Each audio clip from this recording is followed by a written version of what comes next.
امریکہ اور افغانستان متفق ہیں کہ بلوچستان میں اس گاڑی پر ہونے والے امریکی ڈرون حملے میں ہلاک ہونے والے 2 افراد میں سے ایک افغان طالبان کے سربراہ ملا اختر منصور ہیں، مگر پاکستان تاحال تصدیق کرنے سے قاصر ہے۔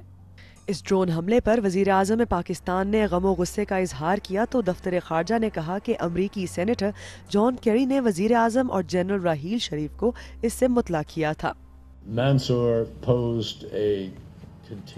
منصور افغانستان میں امریکی اہلکاروں، افغان شہریوں اور افغان سیکیورٹی فورسز کے لیے ایک مسلسل خطرہ تھا۔ افغان طالبان کو محفوظ پناہ گاہیں مہیا کرنے پر پاکستان کو ماضی میں کئی بار تنقید کا نشانہ بنایا گیا، تاہم پاکستان کہتا ہے کہ وہ افغان طالبان پر اپنا اثر و رسوخ استعمال کرنے کے لیے انہیں پناہ دیتا ہے۔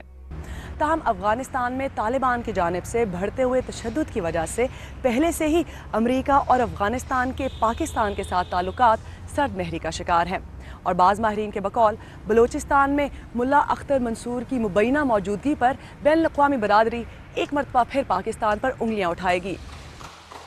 اس سارے واقعے کے بعد جو ہے پاکستان کی جو اپنی ایک فارن پالیسی جس طرح ہے، خاص طور پر افغان پالیسی ہے، وہ بہت بری طرح ایکسپوز ہوتی ہے۔ ایک بات صاف ہو گئی ہے کہ ایک تو امریکہ کی پالیسی میں ایک ایگریسونیس آئی ہے، اس سے پہلے جو ہے کبھی بلوچستان میں جو ہے اس قسم کا اٹیک نہیں ہوا تھا، اور اس کے علاوہ ایک اور چیز بھی تھی کہ براہ راست افغان طالبان رہنماؤں کو نشانہ نہیں بنایا گیا تھا، تو یہ ایک بہت بڑی تبدیلی کی نشانی کرتی ہے۔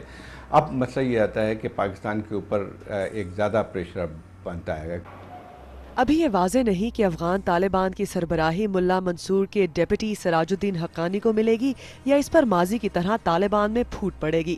تاہم امریکہ کا کہنا ہے کہ اس ہلاکت سے افغانستان میں امن کی کوششوں کو تقویت ملے گی۔ ارم عباسی، BBC نیوز، اسلام آباد۔